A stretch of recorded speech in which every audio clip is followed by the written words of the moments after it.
All right, so we were talking a lot about everything getting back underway, and they're going to start testing in about a week.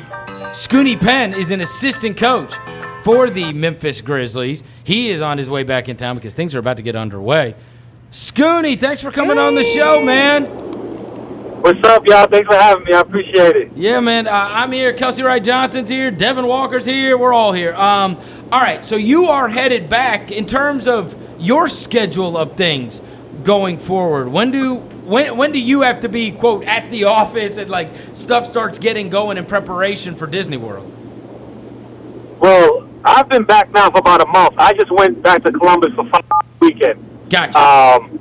But the plan is, we're following the protocol. We're allowed to have a certain amount of workouts and do things with certain guys voluntarily. We've been doing for the last month, so that's what's been going on. As of today, guys are mandatory to be back in market. So we'll get going with some more involuntary workouts before they're voluntary come July 1st. Okay, July 1st is the first time. And in terms of what you know about testing and whatever else, how many times you been tested? I'll be tested tomorrow, I'll tell you that. Tomorrow. As soon as you get back, I'm sure. But I think the way the NBA is going about it, that all the players have to be back in market. I want to say that everyone gets tested every other day. Oh, wow. Until we get to Orlando, and then I think it becomes every day. I don't know if the Orlando thing will change, but as far as the every other day, multiple times per week, that's in play with every NBA team for the time being. We were talking earlier about seeing all these pictures, Scoonie, like James Harden, like on a mountain looking skinny. This weekend, one surfaced of Marc Gasol has lost a ton of weight. Nikola Jokic has lost a ton of weight. You have obviously been in constant communication with a lot of the Grizzlies players. Like, what have guys been doing to stay in shape? Well, we've tried the best that we've could. Our performance staff has done an excellent job orchestrating workouts for guys that they send to them online, that they continue to do. Equipment was sent for the guys. I know a lot of teams in the NBA did the same as we did, sending equipment to guys so they can use it and work as much as possible. I hope that most guys were encouraged to get out and go run, do something, stay active. But again, we're talking about, a lot of these guys here are multimillionaires. I know a lot of these guys have gyms in their home. We're going to find out here real shortly what guys have taken the last couple months to really work in their bodies and who hasn't. And I'm just hoping that the Grizzlies, we have more have than have not. But I think that the guys that have been here for the last month have been working out voluntarily. They look good. They're doing very well. And I think people will be surprised once the NBA starts up. I think they'll be surprised to see how good a shape guys will be in. Who do you know is in awesome shape and that, like, we'll look at and we'll be like, oh, wow, you can tell he's changed some? I would say the Memphis Grizzlies faithful, John Moran. I think he's one guy that, I think you'll look at him and you'll be like, wow, you see his body change a little bit. Whether it's putting on a couple pounds of muscle, just looking really good shape. I think a number of our guys are in that position. They've done a good job staying in shape, working on their body. In the meantime, when we weren't able to do much, guys were getting outside their house, whether they were in their house, working with dumbbells, doing push-ups, things like that. So I think you'll be surprised to see some of the Grizz when we get back, the body transformation that guys have made. Do you know what kind of equipment they were sent? I'm just fascinated by this kind of stuff. Like, what do NBA players use to get in shape? Well, weight sets, some guys trampolines, bikes.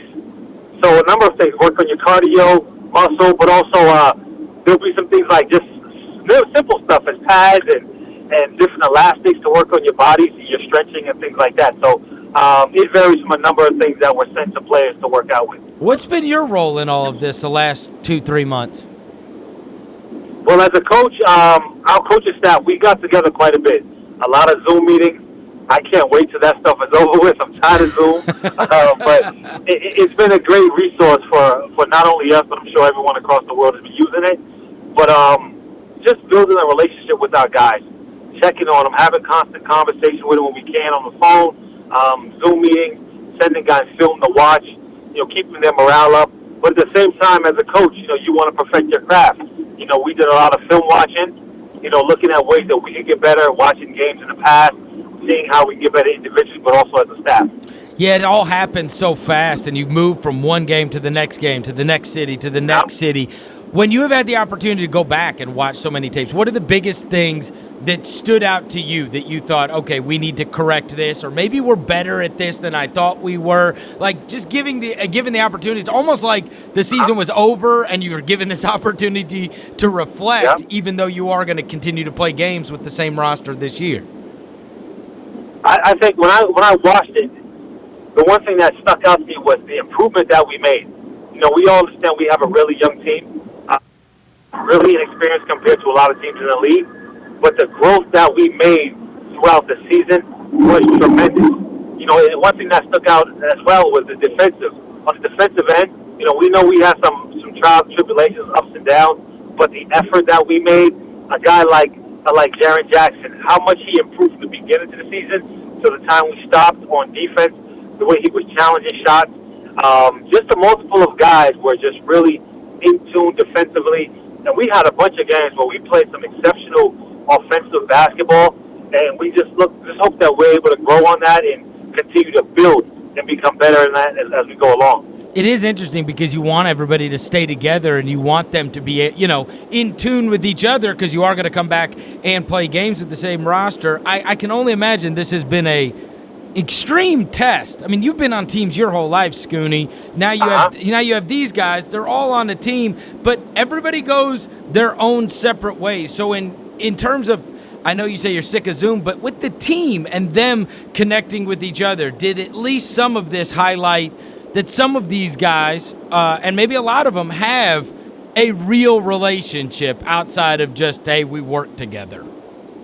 No, you can tell right off the bat that our guys have a real relationship. We had our team Zoom meetings.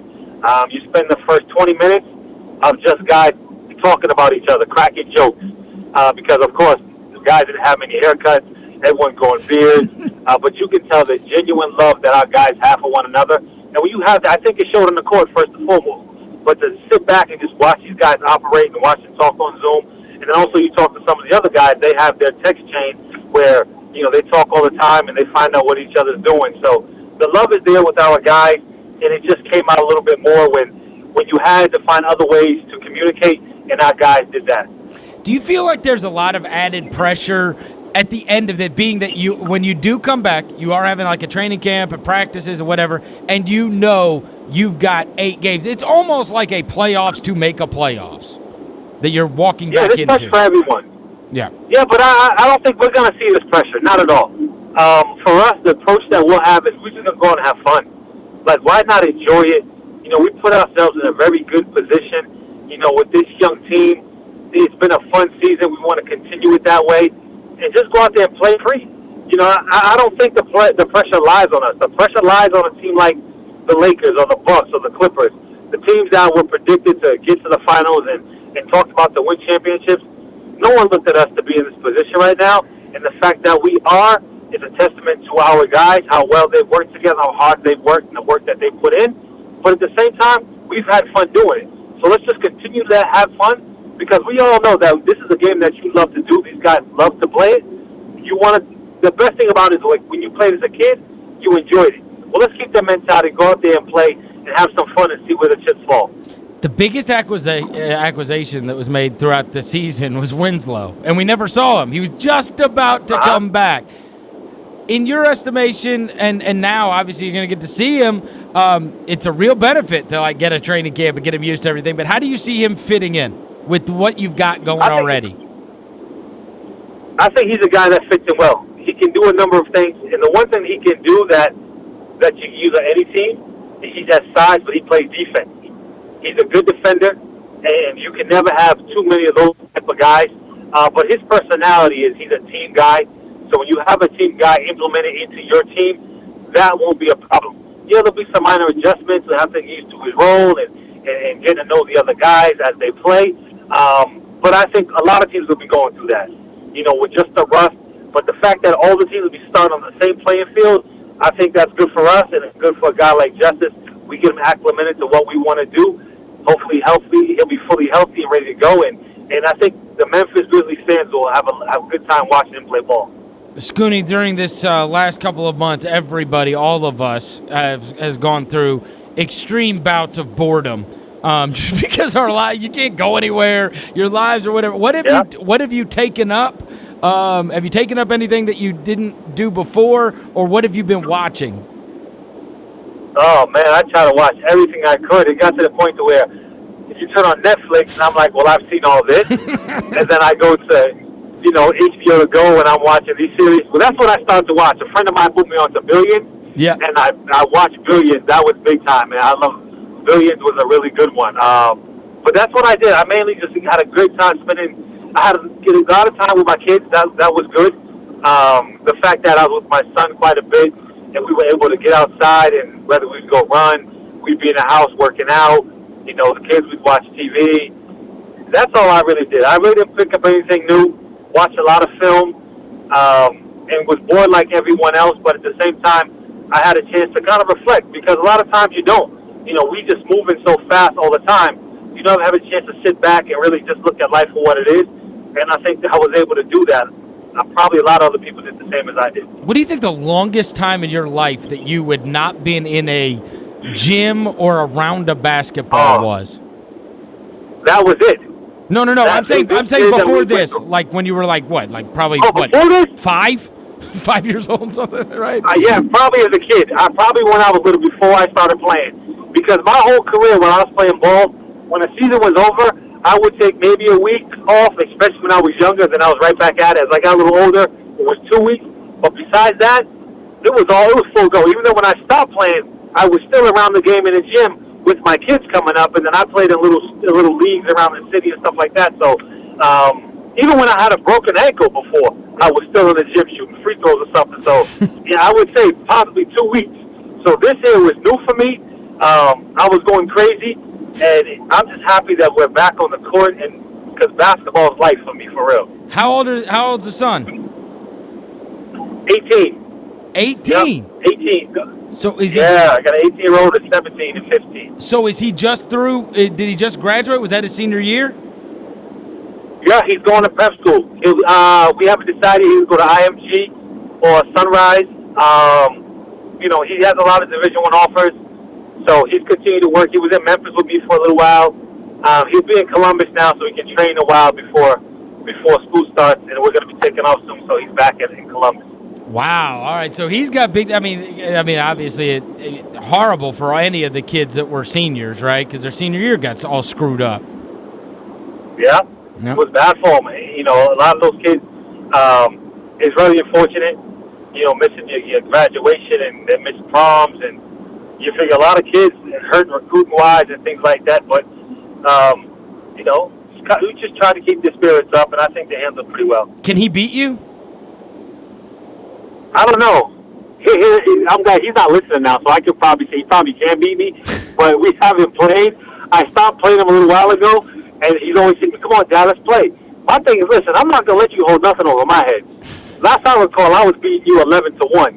So I want to keep it at that, because that's the last thing I get to hang on to. This is real wisdom. My son's only 10, so I can destroy him, right? But now when he gets older, just don't play him.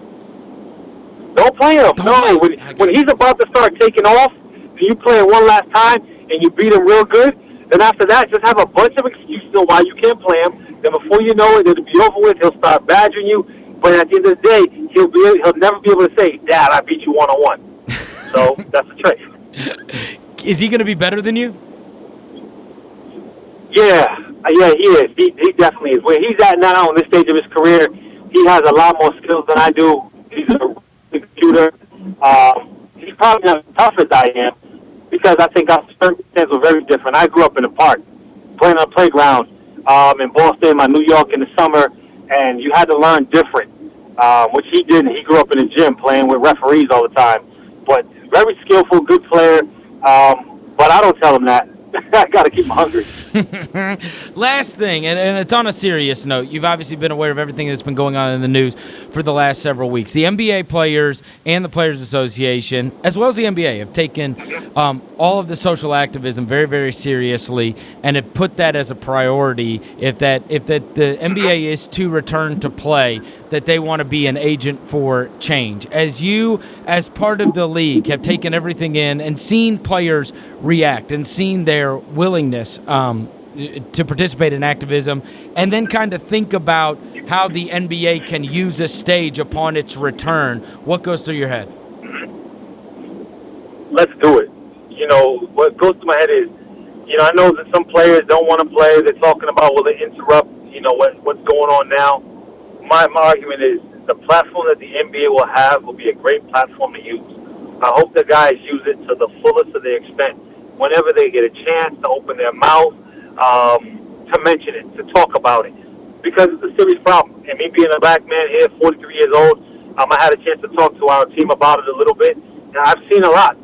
I've seen quite a bit throughout my life, especially growing up where I grew up, and a lot of stuff gets swept under the rug.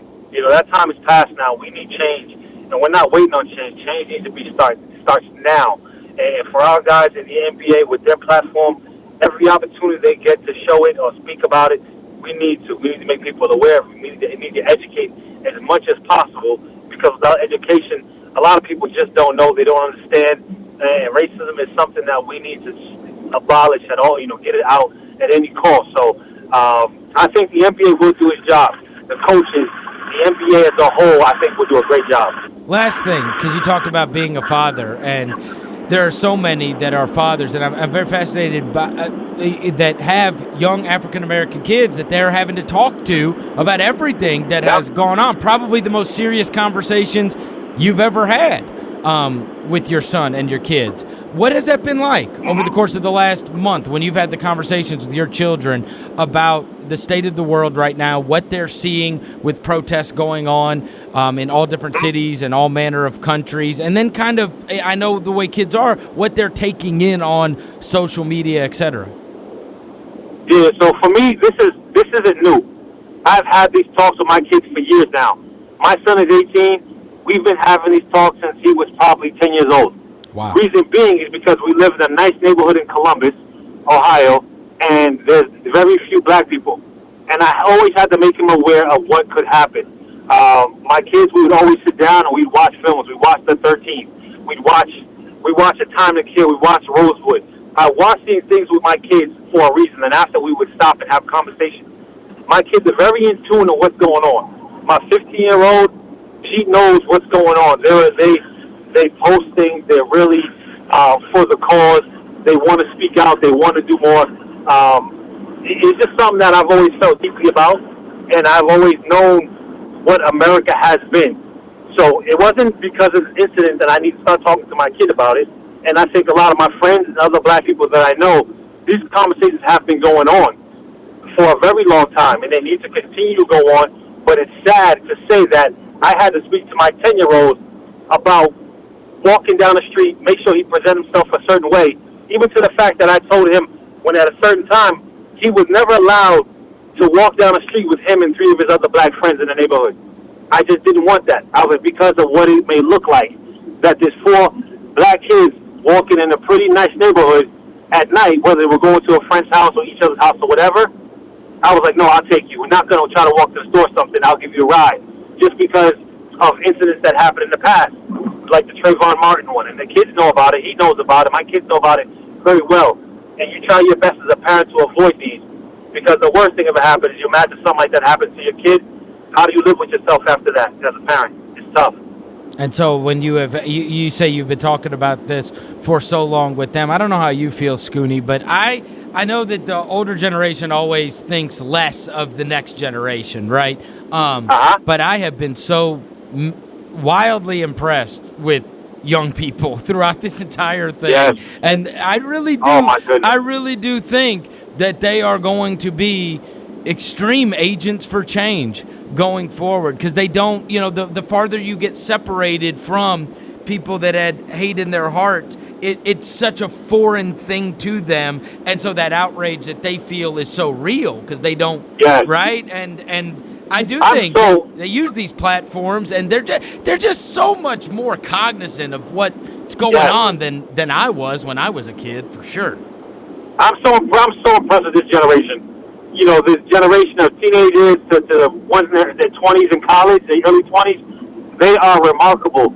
You're not going to gag them. They're going to use their voice. They're going to use their influence. They're going to use their social media handles to go about their business, to go about change. It is very encouraging. And like you said, it's going to be this young generation. They're our future. I think they can change the world, and they're doing a good job with it right now because they've grown up different.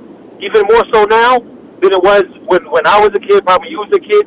It's more of a melting pot, even more so. So these kids see a little bit different now. They can look on their handheld device, and they see all kind of ethnicities, nationalities. Yep. They understand. They see the hip-hop music that is dominated by black people. So you learn a little bit more about people that don't look like you from a younger age now. So these kids have grown up different, and I just love their fight. And I just want them to continue pushing until change has come. And then when it comes, just continue to push and change more things. And even beyond that, I mean, hell, you can go and be around a bunch of 20-year-olds at Grizzlies practice half the time because there's sometimes where I think about what I was like at 19 and 20, and like it hits me, like somebody reminds me that John Morant or Jaren Jackson or whatever their age is, and I'm like, I can't believe being thrown into adulthood and how they handle everything at the age they do. It is insane. I was so much more immature. I could have never handled what they handle. Yeah, it's tough. People don't understand that. You just look at, a lot of times the athletes, they look at what's going on in the court or the field or whatever the case may be, not realizing these are kids. Yep. These are still very young kids, and they should be at college. They should be at college going to college parties, but they're not. They're being held to another standard because of their athletic ability, and that's okay. People want to talk about the money. Yeah, that's one thing. But all the scrutiny they get and the pressure that they have, it's tremendous, but I think they're very mature and they handle it very well. They really do. Scoonie Penn, he's the assistant for the Memphis Grizzlies. I can't wait to see you guys back in action again. Thanks for coming on today, Scoonie. All right, you guys, take care. My man.